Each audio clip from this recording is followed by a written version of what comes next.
Welcome ਇਨ ਦੀ class. ਅੱਜ ਆਪਣੀ unit 4 work power and energy the 6th topic ਹੈਗਾ ਹੈ ਵਰਕ ਡਨ ਬਾਈ ਆ ਵੇਅਰਿੰਗ ਫੋਰਸ।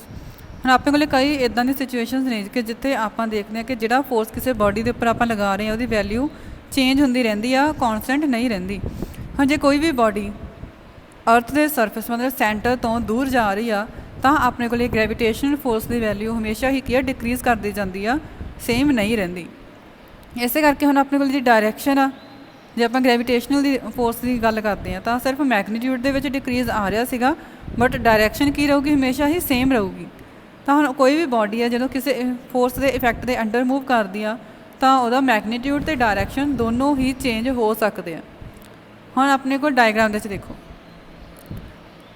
ਹੁਣ ਆਪਾਂ ਇਹਦੇ ਵਿੱਚ ਦੇਖਣਾ ਕਿ ਕਿਸੇ ਵੀ ਬਾਡੀ ਦੇ ਉੱਪਰ ਜਦੋਂ ਆਪਾਂ ਵਰਕ ਡਨ ਕਰ ਰਹੇ ਹਾਂ ਤਾਂ ਆਪਾਂ ਬਾਡੀ ਨੂੰ ਕਿਵੇਂ ਮੂਵ ਕਰਵਾ ਰਹੇ ਹਾਂ from point A to B। But A ਤੋਂ B ਤੱਕ ਜਾਣ ਦੇ ਲਈ ਆਪਾਂ ਉਸ ਬਾਡੀ ਦੇ ਉੱਪਰ ਕਿਹੜਾ ਫੋਰਸ ਲਗਾਇਆ ਹੈ, ਵੇਅਰਿੰਗ ਫੋਰਸ। ਮਤਲਬ ਫੋਰਸ ਕੀ ਕੌਨਸਟੈਂਟ ਨਹੀਂ ਰਹਿ ਰਿਹਾ, ਕਦੇ ਤਾਂ ਵੱਧ ਫੋਰਸ ਲੱਗ ਰਿਹਾ, ਕਦੇ ਘੱਟ ਫੋਰਸ ਲੱਗ ਰਿਹਾ। ਤਾਂ ਕਿਸੇ ਵੀ ਟਾਈਮ ਇੰਟਰਵਲ ਦੇ ਉੱਪਰ ਜਦੋਂ ਆਪਾਂ ਬਾਡੀ ਨੂੰ A ਤੋਂ B ਤੱਕ ਮੂਵ ਕਰਵਾ ਰਹੇ ਸੀ ਤਾਂ ਆਪਾਂ ਕੋਈ ਵੀ ਪੁਆਇੰਟ P ਲੈ ਲਿਆ ਕਿ ਜਦੋਂ P ਪੁਆਇੰਟ ਦੇ ਉੱਪਰ ਸੀ ਤਾਂ ਬਾਡੀ ਦੇ ਉੱਪਰ ਕਿੰਨਾ ਫੋਰਸ ਲੱਗ ਰਿਹਾ ਸੀਗਾ, F।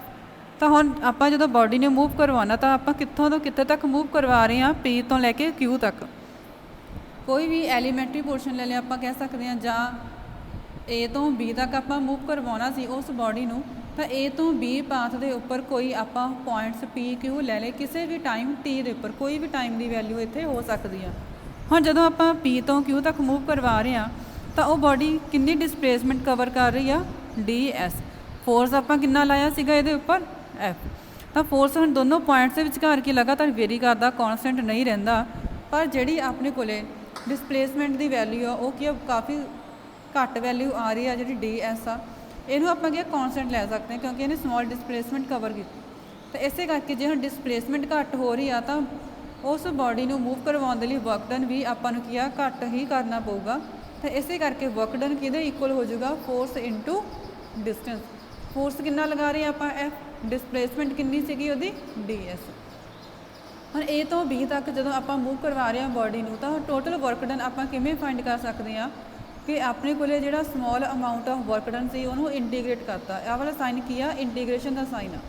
ਹੁਣ DW ਕਿਹਦੇ ਇਕੁਅਲ ਸੀਗਾ, F ਡੋਟ DS। ਅਤੇ ਆਪਾਂ ਬਾਡੀ ਨੂੰ ਕਿਹੜੇ ਪੁਆਇੰਟਸ ਤੱਕ ਮੂਵ ਕਰਵਾਇਆ, A ਤੋਂ ਲੈ ਕੇ B ਤੱਕ। ਸਾਰਾ ਪਾਥ ਆਪਾਂ ਟੋਟਲ ਪਾਥ ਦੇਖਿਆ ਉਹ ਸੀਗਾ A ਤੋਂ B ਤੱਕ ਮੂਵ ਕਰਵਾਉਣਾ।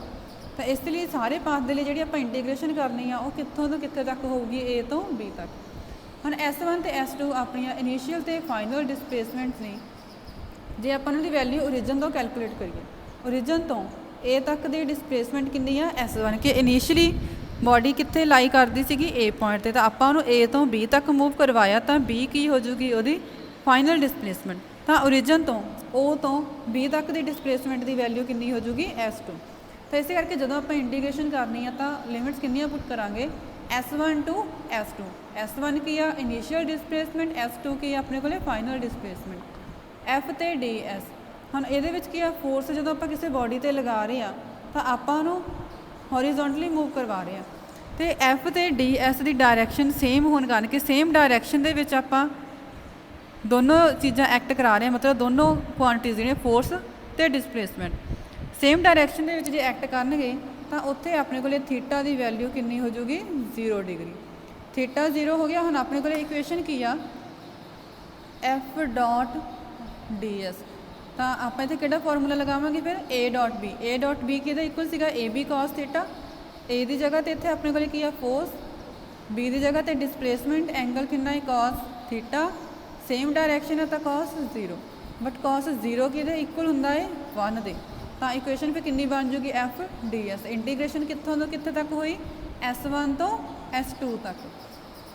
ਹੁਣ ਜਿਹੜਾ ਵਰਕ ਡਨ ਆ ਫੋਰਸ ਦਾ ਉਹਨੂੰ ਆਪਾਂ ਕਿਵੇਂ ਹੋਰ ਕੈਲਕੂਲੇਟ ਕਰ ਸਕਦੇ ਹਾਂ ਕਿ ਜਦੋਂ ਕਿਸੇ ਬਾਡੀ ਦੇ ਉੱਪਰ ਫੋਰਸ ਲਗਾ ਰਹੇ ਹਾਂ ਤਾਂ ਕਿੰਨਾ ਅਮਾਊਂਟ ਆਫ ਵਰਕ ਡਨ ਹੋ ਰਿਹਾ। ਤਾਂ ਉਹ ਕਿੰਨਾ ਏਰੀਆ ਕਵਰ ਕੀਤਾ ਜਦੋਂ ਆਪਾਂ ਫੋਰਸ ਡਿਸਪਲੇਸਮੈਂਟ ਗ੍ਰਾਫ ਪਲਾਟ ਕਰਦੇ ਹਾਂ। ਤਾਂ ਹੁਣ ਇਹਨਾਂ ਦੇ ਵਿੱਚ ਜਿਹੜੀਆਂ ਡਿਸਪਲੇਸਮੈਂਟਸ ਨੇ ਇਨੀਸ਼ੀਅਲ ਅਤੇ ਫਾਈਨਲ ਪੋਜੀਸ਼ਨਸ ਉਹ ਦੱਸਣਗੀਆਂ ਉਸ ਬਾਡੀ ਦੇ ਲਈ। ਇਨੀਸ਼ੀਅਲ ਪੋਜੀਸ਼ਨ ਕਿੰਨੀ ਆ, S1। ਫਾਈਨਲ ਪੋਜੀਸ਼ਨ ਓਰੀਜਨ ਤੋਂ ਕਿੰਨੀ ਸੀਗੀ, B ਦੀ S2। ਤਾਂ ਇਹਦੇ ਉੱਪਰ ਆਪਾਂ ਕਿਸੇ ਵੀ ਟਾਈਮ T ਦੇ ਉੱਪਰ ਪੋਰਸ਼ਨ ਲਿਆ ਸੀ PQ। ਤਾਂ ਹੁਣ ਇਹਦੇ ਲਈ ਦੇਖੋ ਏ ਬੀ ਆਪਣੇ ਕੋਲ ਇੱਕ ਪਾਥ ਹੋ ਗਿਆ ਕਿ ਆਪਾਂ ਏ ਤੋਂ ਬੀ ਤੱਕ ਮੂਵ ਕਰਵਾਉਣਾ ਸੀ ਬੋਡੀ ਨੂੰ। ਤਾਂ ਇਹਦੇ ਉੱਪਰ ਪੀ ਕਿਊ ਆਪਾਂ at any time T 2 points ਲਈ ਕਿ ਆਪਾਂ ਪੀ ਤੋਂ ਕਿਊ ਤੱਕ ਜਦੋਂ ਬੋਡੀ ਨੂੰ ਮੂਵ ਕਰਵਾਇਆ ਤਾਂ ਕਿੰਨਾ ਵਰਕ ਡਨ ਹੋਇਆ। ਤਾਂ ਹੁਣ ਪੀ ਕਿਊ ਵਾਲੀ ਸਟ੍ਰਿਪ ਦੇਖੋ ਇਹਦੇ ਵਿੱਚ ਕਿ ਆਪਾਂ ਪੀ ਤੋਂ ਕੀ ਕੀਤਾ, ਫਿਰ ਇੱਕ ਪਰਪੈਂਡੀਕੂਲਰ ਡਰਾ ਕੀਤਾ ਐਕਸ ਐਕਸਿਸ ਦੇ ਉੱਪਰ ਜਿਹੜਾ ਡਿਸਪਲੇਸਮੈਂਟ ਨੂੰ ਸ਼ੋ ਕਰਦਾ ਸੀ ਉਹ ਕਿੱਥੇ ਜਾ ਕੇ ਮੀਟ ਕਰ ਰਿਹਾ, ਪੀ ਡੈਸ਼ ਨੂੰ। ਫਿਰ ਕਿਊ ਪੁਆਇੰਟ ਤੋਂ ਆਪਾਂ ਪਰਪੈਂਡੀਕੂਲਰ ਡਰਾ ਕੀਤਾ, ਉਹ ਕਿਊ ਡੈਸ਼ ਦੇ ਉੱਪਰ ਮੀਟ ਕਰ ਗਿਆ।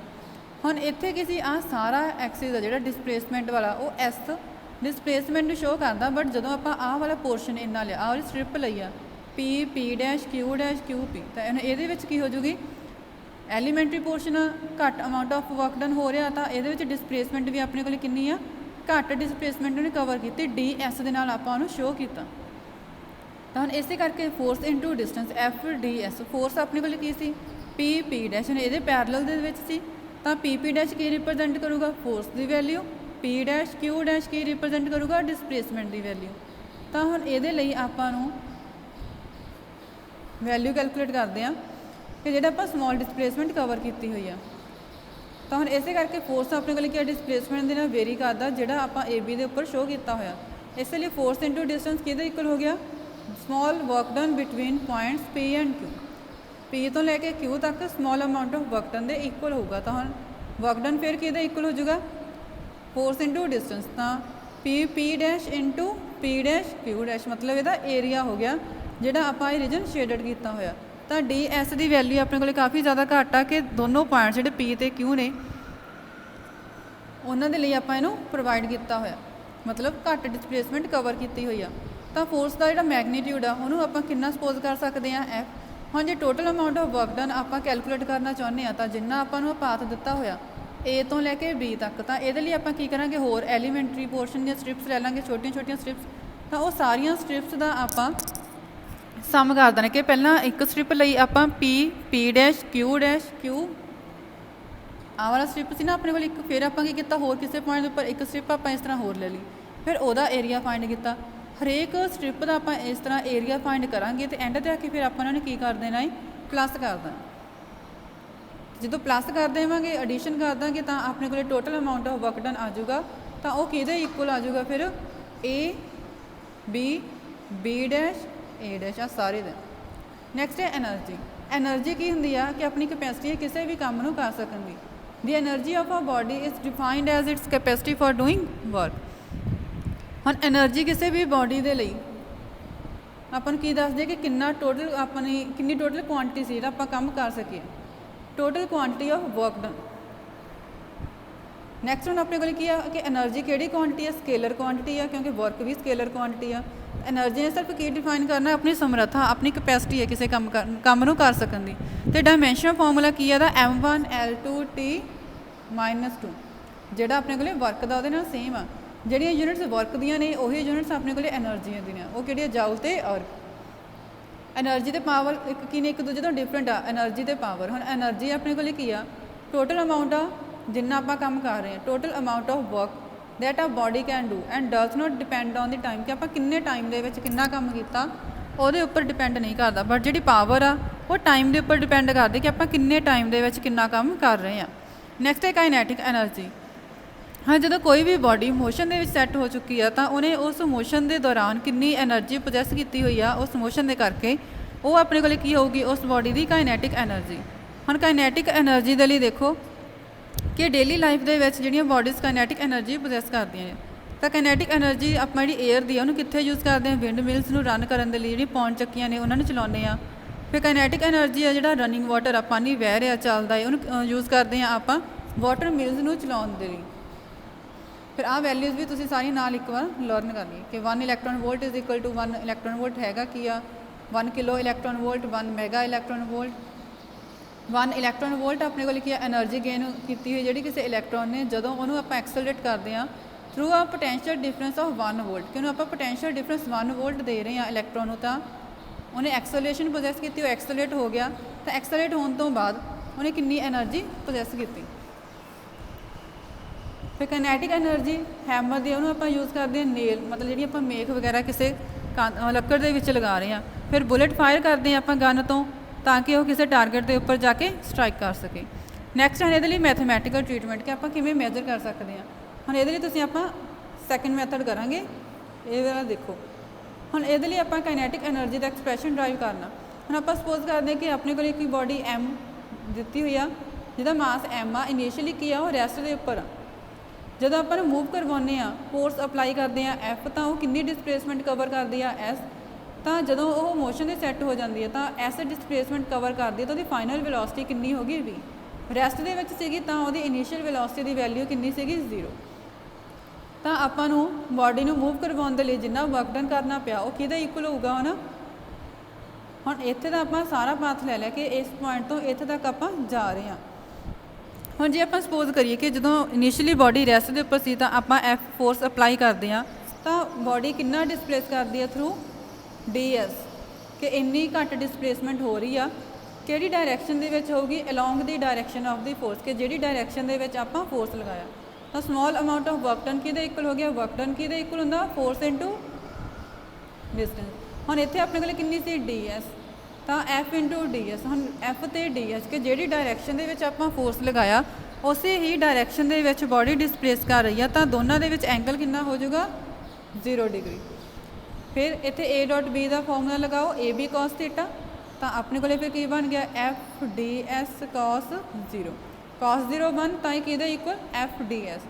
ਬਟ ਨਿਊਟਨ ਦਾ ਸੈਕਿੰਡ ਲਾਅ ਕੀ ਸੀ? ਫੋਰਸ ਕਿਹਦੇ ਇਕੁਅਲ ਹੁੰਦਾ? Mass into acceleration. ਤਾਂ ਹੁਣ ਵੈਲਿਊਜ਼ ਪੂਰੇ ਪੁੱਟ ਕਰ ਦਿਓ, dw is equal to ma ds। But acceleration ਕਿਹਦੇ ਇਕੁਅਲ ਹੁੰਦੀ ਆ? dv ਅਪੋਨ dt, ਕਿ ਵੈਲੋਸਿਟੀ 'ਚ ਕਿੰਨਾ ਚੇਂਜ ਆ ਰਿਹਾ ਹੈ। ਤਾਂ m, ਤਾਂ ਆਪਣੇ ਕੋਲੇ ਫਿਰ ਵੈਲਿਊ ਅੱਗੇ ਹੋ ਜੂਗੀ, ਆਪਾਂ ਪੁੱਟ ਕਰਾਂਗੇ। ਇਹਨੂੰ ਰੀਅਰੇਂਜ ਕਰੋ ਤਾਂ dv ਇੱਕ ਸਾਈਡ ਰੱਖਿਆ, dt ਨੂੰ ਆਪਾਂ ਕੀ ਕੀਤਾ? ds ਦੇ ਨਾਲ ਲਗਾਤਾ ਡਿਨੋਮੀਨੇਟਰ 'ਚ। ਤਾਂ ds ਅਪੋਨ dt ਕੀ ਹੁੰਦਾ? ਵੈਲੋਸਿਟੀ ਦੇ ਇਕੁਅਲ, ਕਿ ਪੋਜੀਸ਼ਨ ਦੇ ਵਿੱਚ ਕਿੰਨਾ ਚੇਂਜ ਆ ਰਿਹਾ ਉਹ ਕੀ ਹੁੰਦੀ ਹੈ? ਉਸ ਆਬਜੈਕਟ ਜਾਂ ਬਾਡੀ ਦੀ ਵੈਲੋਸਿਟੀ। ਤਾਂ ਇਕੁਏਸ਼ਨ ਫਿਰ ਕੀ ਬਣ ਜੂਗੀ? w is equal to mv dv। ਤਾਂ ਇਨੀਸ਼ੀਅਲ ਵੈਲੋਸਿਟੀ ਕਿੰਨੀ ਸੀ? 0। ਫਾਈਨਲ ਵੈਲੋਸਿਟੀ ਕਿੰਨੀ ਹੋ ਗਈ ਉਹਦੀ? v। ਮਾਸ ਕੌਨਸਟੈਂਟ ਆ ਤਾਂ ਇੰਟੀਗ੍ਰੇਸ਼ਨ ਤੋਂ ਬਾਹਰ ਰੱਖ ਲਿਆ, ਫਿਰ v dv। 0 ਤੋਂ v ਤੱਕ ਆਪਾਂ ਦੀ ਇੰਟੀਗ੍ਰੇਸ਼ਨ ਕਰਨੀ ਆ। ਤਾਂ ਹੁਣ ਆਪਣੇ ਕੋਲ ਇੰਟੀਗ੍ਰੇਸ਼ਨ ਇੱਥੇ ਕਿਹੜਾ ਫਾਰਮੂਲਾ ਲੱਗੂਗਾ? x raise to power n dx, ਕਿ ਇਹਦੇ x ਦਾ ਡੈਰੀਵੇਟਿਵ ਜੇ ਨਾਲ ਪਿਆ ਹੋਊਗਾ ਤਾਂ ਇੰਟੀਗ੍ਰੇਸ਼ਨ ਕਰਕੇ ਕਿਹੜਾ ਫਾਰਮੂਲਾ ਬਣ ਜੂਗਾ? x raise to power n+1 upon n+1। ਹੁਣ ਇੱਥੇ ਦੇਖੋ x ਦੀ ਜਗ੍ਹਾ 'ਤੇ ਕੀ ਆ? b। ਪਾਵਰ ਕਿੰਨੀ ਇੱਥੇ? 1। ਡੈਰੀਵੇਟਿਵ ਕਿੰਨਾ? dv ਨਾਲ ਪਿਆ। ਤਾਂ ਹੁਣ ਇਹਦੀ ਇੰਟੀਗ੍ਰੇਸ਼ਨ ਕਰਾਂਗੇ, ਕੀ ਬਣ ਜੂਗਾ ਫਿਰ? v ਪਾਵਰ ਹੋ ਗਈ 1+1 2, ਡਿਨੋਮੀਨੇਟਰ 'ਚ ਵੀ ਕਿੰਨਾ ਆ ਗਿਆ? 2। ਇੰਟੀਗ੍ਰੇਸ਼ਨ ਸੋਲਵ ਕਰਤੀ ਤਾਂ ਆਪਣੇ ਕੋਲ ਫਿਰ ਮੋਡ ਦਾ ਸਾਈਨ, ਲਿਮਿਟਸ 0 ਟੂ v। ਤਾਂ ਹੁਣ ਆਪਣੇ ਕੋਲ ਫਿਰ ਇਕੁਏਸ਼ਨ ਕੀ ਬਣ ਜੂਗੀ ਇੱਥੋਂ? m। ਹੁਣ ਵੈਲਿਊਜ਼ ਪੁੱਟ ਕਰੋ, ਇੱਥੇ 2 ਡਿਨੋਮੀਨੇਟਰ ਸੀਗਾ ਉਹਨੂੰ ਕਾਮਨ ਕੱਢ ਲਿਆ। Upper limit minus lower limit, v ਨੂੰ ਪਹਿਲਾਂ v ਪੁੱਟ ਕੀਤਾ, v ਸਕੁਅਰ ਮਾਈਨਸ 0 ਸਕੁਅਰ। ਤਾਂ ਇਕੁਏਸ਼ਨ ਕੀ ਬਣ ਗਈ? ਵਰਕ ਡਨ ਦੇ ਲਈ ਹਾਫ mv ਸਕੁਅਰ, ਕਿ ਵਰਕ ਡਨ ਕਿਹਦੇ ਇਕੁਅਲ ਹੋਊਗਾ? ਕਿ ਜਿਹੜੀ ਬਾਡੀ ਆਪਾਂ ਨੂੰ ਦਿੱਤੀ ਹੋਈ ਸੀ ਜਦੋਂ ਆਪਾਂ ਨੂੰ ਮੂਵ ਕਰਵਾਉਂਦੇ ਆ ਤਾਂ ਉਹਨੇ ਕਿੰਨੀ ਕਾਈਨੈਟਿਕ ਐਨਰਜੀ ਪੋਜੈਸ ਕੀਤੀ। ਨੈਕਸਟ ਹੈ work energy theorem. Work done by a force acting on a body, ਕਿ ਕਿਸੇ ਵੀ ਬਾਡੀ ਦੇ ਉੱਪਰ ਜਦੋਂ ਆਪਾਂ ਫੋਰਸ ਅਪਲਾਈ ਕਰਦੇ ਹਾਂ ਤਾਂ ਉਹਨੇ ਜਿੰਨਾ ਕੰਮ ਕੀਤਾ, ਜਿੰਨਾ ਵਰਕ ਡਨ ਹੋ ਰਿਹਾ ਉਹ ਕਿਹਦੇ ਇਕੁਅਲ ਹੋਊਗਾ? ਕਿ ਉਸ ਬਾਡੀ ਦੀ ਕਾਈਨੈਟਿਕ ਐਨਰਜੀ ਦੇ ਵਿੱਚ ਕਿੰਨਾ ਚੇਂਜ ਆ ਰਿਹਾ। ਹੁਣ ਇਹਦੇ ਲਈ ਆਪਾਂ ਸਪੋਜ਼ ਕਰਦੇ ਹਾਂ ਕਿ ਇਨੀਸ਼ੀਅਲੀ ਬਾਡੀ ਰੈਸਟ ਦੇ ਉੱਪਰ ਸੀ ਤੇ ਆਪਾਂ ਫੋਰਸ F ਅਪਲਾਈ ਕਰਕੇ ਉਹਨੂੰ ਕਿੰਨਾ ਡਿਸਪਲੇਸ ਕੀਤਾ ਥਰੂ ds, ਕਿ ਇੰਨਾ ਡਿਸਪਲੇਸਮੈਂਟ ਕਵਰ ਕਰ ਰਹੀ ਆ। ਕਿਹੜੀ ਡਾਇਰੈਕਸ਼ਨ ਦੇ ਵਿੱਚ ਹੋ ਰਿਹਾ? Along the direction of the force, ਕਿ ਜਿਹੜੀ ਡਾਇਰੈਕਸ਼ਨ ਦੇ ਵਿੱਚ ਆਪਾਂ ਫੋਰਸ ਲਗਾਇਆ। ਤਾਂ small amount of work done ਫਿਰ ਕਿਹਦੇ ਇਕੁਅਲ ਹੋ ਜਾਊਗਾ? ਵਰਕ ਡਨ ਕਿਹਦੇ ਇਕੁਅਲ ਹੁੰਦਾ? Force into displacement. ਤਾਂ ਹੁਣ ਇੱਥੇ ਕਿੰਨਾ ਹੋ ਜਾਊਗਾ ਫਿਰ? ਡਿਸਪਲੇਸਮੈਂਟ ਕਿੰਨੀ ਕਵਰ ਕੀਤੀ? ds। ਫੋਰਸ ਤੇ ਡਿਸਪਲੇਸਮੈਂਟ ਸੇਮ ਡਾਇਰੈਕਸ਼ਨ 'ਚ ਆ ਤਾਂ ਥੀਟਾ ਦੀ ਵੈਲਿਊ ਕਿੰਨੀ ਹੋ ਜਾਊਗੀ? 0। ਤਾਂ ਹੁਣ ਫਿਰ ਇੱਥੇ a ਡਾਟ b ਦਾ ਫਾਰਮੂਲਾ ਲਗਾਓ, a dot b is equal to ab cos theta. Theta 0 ਆ ਤਾਂ cos 0 ਫਿਰ ਕਿੰਨਾ ਹੋ ਜਾਊਗਾ ਆਪਣੇ ਕੋਲੇ? 1। ਤਾਂ ਉਹ ਕਿਹਦੇ ਇਕੁਅਲ ਹੋ ਗਿਆ ਫਿਰ? f ds। But according to Newton second law force ਕਿਹਦੇ ਇਕੁਅਲ ਹੁੰਦਾ? Mass into acceleration. Value put ਕਰੋ ma, ਫੋਰਸ ਨੂੰ ਆਪਾਂ ma ਦੇ ਇਕੁਅਲ ਰੱਖ ਲਿਆ। ਬਟ ਐਕਸਲਰੇਸ਼ਨ ਕਿਹਦੇ ਇਕੁਅਲ ਹੁੰਦੀ ਹੈ? dv upon dt। ਫਿਰ ਰੀਅਰੇਂਜ ਕਰੋ, dt ਨੂੰ ds ਦੇ ਡਿਨੋਮੀਨੇਟਰ 'ਚ ਆਪਾਂ ਲਿਖਦੇ ਹਾਂ ਤਾਂ m ds upon dt into dv। But ਜਦੋਂ ਪੋਜੀਸ਼ਨ ਦੇ ਵਿੱਚ ਚੇਂਜ ਹੋ ਰਿਹਾ ਤਾਂ ਉਹ ਕਿਹਦੇ ਇਕੁਅਲ ਹੁੰਦਾ? ਵੈਲੋਸਿਟੀ। ਤਾਂ dw ਕਿਹਦੇ ਇਕੁਅਲ? mv dv। ਤਾਂ total amount of work done find ਕਰਨਾ ਤਾਂ ਇੰਟੀਗ੍ਰੇਟ ਕਰ ਦਿਓ dw ਨੂੰ, ਹੁਣ ਇਨੀਸ਼ੀਅਲੀ ਆਪਣੇ ਕੋਲੇ ਕੀ ਸੀ, ਉਹਦੀ ਬਾਡੀ ਦੀ ਇਨੀਸ਼ੀਅਲ ਵੈਲੋਸਿਟੀ ਸੀਗੀ u, ਫਾਈਨਲ ਵੈਲੋਸਿਟੀ ਉਹਨੇ ਕਿੰਨੀ ਐਕਵਾਇਰ ਕਰ ਲਈ v। ਆਪਾਂ ਹੁਣ ਦੱਸ ਰਹੇ ਹਾਂ ਕਿ ਜੇ ਵਰਕ ਡਨ ਆਪਾਂ ਕੀਤਾ, ਜਿਹੜਾ ਫੋਰਸ ਅਪਲਾਈ ਕੀਤਾ, ਉਸ ਫੋਰਸ ਨੇ ਵਰਕ ਡਨ ਕਰਨਾ ਕਿ ਉਹਦੀ ਵੈਲੋਸਿਟੀ ਨੂੰ ਵਧਾ ਸਕੇ, u ਤੋਂ v ਕਰ ਸਕੇ। ਇਸੇ ਕਰਕੇ ਆਪਾਂ u ਤੋਂ v ਤੱਕ ਇੰਟੀਗ੍ਰੇਸ਼ਨ ਕੀਤੀ। ਮਾਸ ਕੌਨਸਟੈਂਟ ਤਾਂ ਇੰਟੀਗ੍ਰੇਸ਼ਨ 'ਚ ਕੀ ਰਹਿ ਗਿਆ, v dv। ਇੰਟੀਗ੍ਰੇਸ਼ਨ ਕਿੱਥੋਂ ਤੋਂ ਕਿੱਥੇ ਤੱਕ, u ਤੋਂ ਲੈ ਕੇ v ਤੱਕ। ਫਿਰ ਇੱਥੇ ਸੇਮ ਫਾਰਮੂਲਾ ਲਗਾਓ ਜਿਹੜਾ ਆਪਾਂ ਉੱਪਰ ਲਗਾਇਆ ਸੀਗਾ, ਤਾਂ ਸੋਲਵ ਕਰਕੇ ਕਿੰਨਾ ਬਣ ਜੂਗਾ, m v²/2। ਇੰਟੀਗ੍ਰੇਸ਼ਨ ਦੇ ਵਿੱਚ ਹੁਣ ਸੋਲਵ ਕਰ ਲਈ ਆਪਾਂ, ਤਾਂ ਮੋਡ ਦਾ ਸਾਈਨ, ਲਿਮਿਟਸ ਕਿੱਥੋਂ ਤੋਂ ਕਿੱਥੇ ਤੱਕ ਵੇਰੀ ਕਰਦੇ ਨੇ, u to v। ਸੋਲਵ ਕਿਵੇਂ ਕਰਾਂਗੇ, upper limit minus lower limit, same method. ਤਾਂ half mv² minus half mu²। ਤਾਂ ਕਾਈਨੈਟਿਕ ਐਨਰਜੀ ਦੇ ਵਿੱਚ ਜਿਹੜਾ ਡਿਫਰੈਂਸ ਆ ਰਿਹਾ ਉਹ ਕਿਹਦੇ ਇਕੁਅਲ ਹੋ ਗਿਆ, ਵਰਕ ਡਨ ਜਿਹੜਾ ਫੋਰਸ ਨੇ ਉਹਦੇ ਉੱਪਰ ਕੀਤਾ, ਉਸ ਬੋਡੀ ਦੇ ਉੱਪਰ। ਨੈਕਸਟ ਹੈ ਕੰਜ਼ਰਵੇਟਿਵ ਫੋਰਸਿਸ। ਫੋਰਸ ਨੂੰ ਆਪਾਂ ਕੰਜ਼ਰਵੇਟਿਵ ਕਦੋਂ ਕਹਿੰਦੇ ਹਾਂ, ਕਿ ਜਦੋਂ ਉਸ ਬਾਡੀ ਦੇ ਉੱਪਰ ਆਪਾਂ ਫੋਰਸ ਲਗਾ ਰਹੇ ਹਾਂ ਕਿ ਉਹਨੂੰ ਆਪਾਂ ਮੂਵ ਕਰਵਾ ਸਕੀਏ ਕਿਸੇ ਵੀ ਦੋ ਪੁਆਇੰਟਸ ਦੇ ਵਿਚਕਾਰ, ਤਾਂ ਉਹਦੇ ਪਾਥ ਦੇ ਉੱਪਰ ਡਿਪੈਂਡ ਨਹੀਂ ਕਰਦਾ, ਇੰਡੀਪੈਂਡੈਂਟ ਹੁੰਦਾ।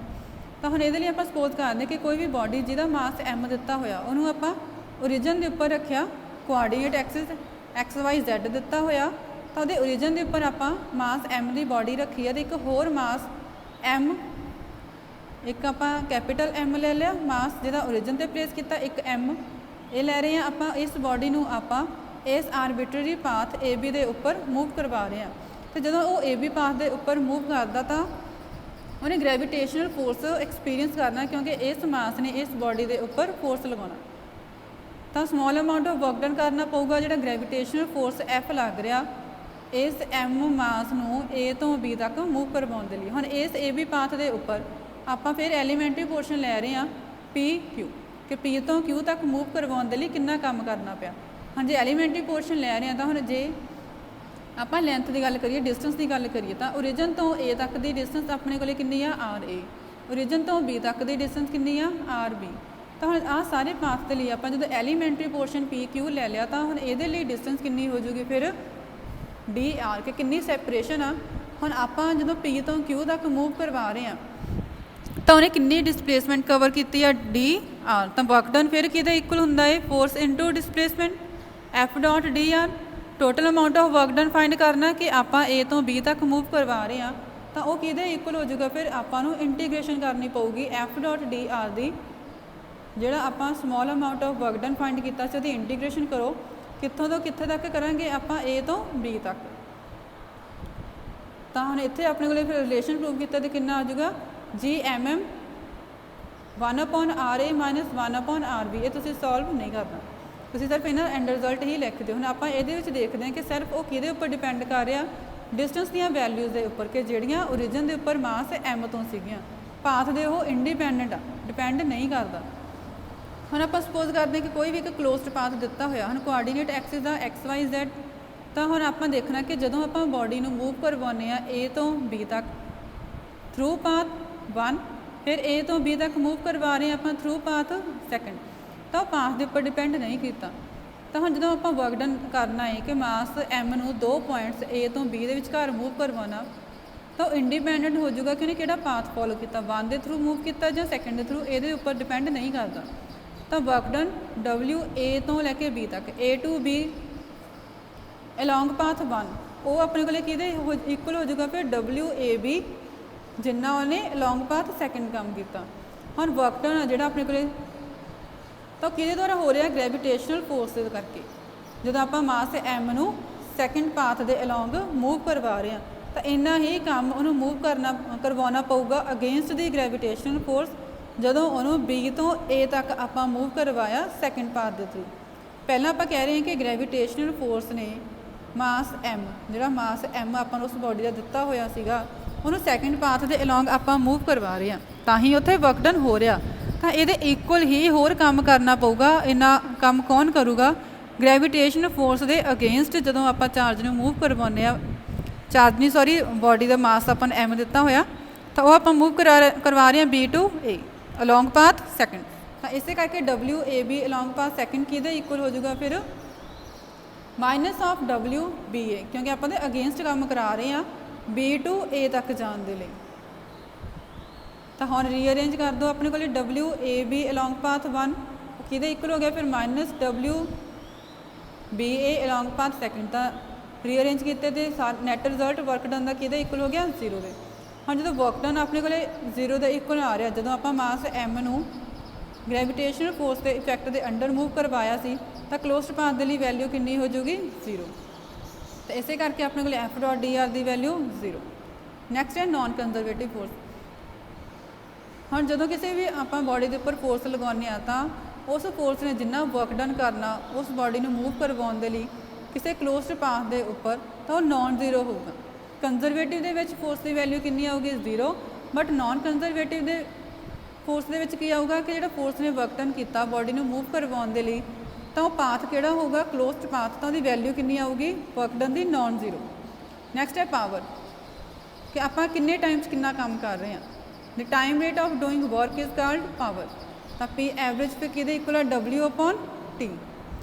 तो पावर अपने को कि क्वांटिटी आ स्केलर। हम आप जो इंस्टेंटेनियस पावर की गल करते हैं तो आप एक पर्टिकुलर टाइम लैके चलते हैं कि लिमिटिंग वैल्यू होगी एवरेज पावर की इन स्मॉल टाइम इंटरवल। हम लिमिटिंग वैल्यू तो आप limit delta T tends to 0, small amount of work done delta W किन्ने टाइम के डेल्टा टी दे विच। लिमिटिंग केस है तो अपने को पावर कि इक्वल हो जाएगी D W upon D T. But work done कि इक्वल होंगे फोर्स इंटू डिसप्लेसमेंट। तो पावर कि इक्वल होगी फिर F dot D S upon D T कि डबल्यू नू आप पुट करता। सिर्फ डिसप्लेसमेंट के फर्क वो आ रहा, फोर्स कॉन्सटेंट लग रहा है तो ही आप डी के नाल एस नू लगा रहा है, एफ नू नहीं लगाया, फोर्स कॉन्सटेंट आ। But D S upon D T की होंगी है वेलोसिटी। तो पावर कि इक्वल होगी एफ डॉट वी। हम अपने को है कि जो एंगल है वो उपर डिपेंड करते हैं किमें एंगल के उपर डिपेंड करते हैं कि जो फोर्स के वेलोसिटी सेम डायरैक्शन के एक्ट करनगे तो थीटा की वैल्यू कितनी हो जाएगी फिर 0। तो इतने डॉट प्रोडक्ट से A B cos theta, theta 0 हो जाएगा तो कॉस 0 1, पी कि इक्वल हो गया एफ वी। फिर डायमेंशनल फॉर्मूला की अपने को पावर का M1 L2 T -3। यूनिट्स की ने एस आई के वॉट कि शो करते हैं W के नाल। And 1 kilowatt is equal to 10⁻³ watt. 1 erg पर सैकेंड आप किमें लिखते हैं फिर 1 अर्ग अपॉन 1 सैकेंड। नैक्सट है पोटेंशियल एनर्जी। पोटेंशियल एनर्जी कदों किसी बॉडी ने पोजैस करनी है जदों वो रेस्ट के वो अपनी पोजीशन के करके ਜਾਂ कन्फिगरेशन के करके वो कि एनर्जी पोजैस करो पोटेंशियल एनर्जी। Thank you.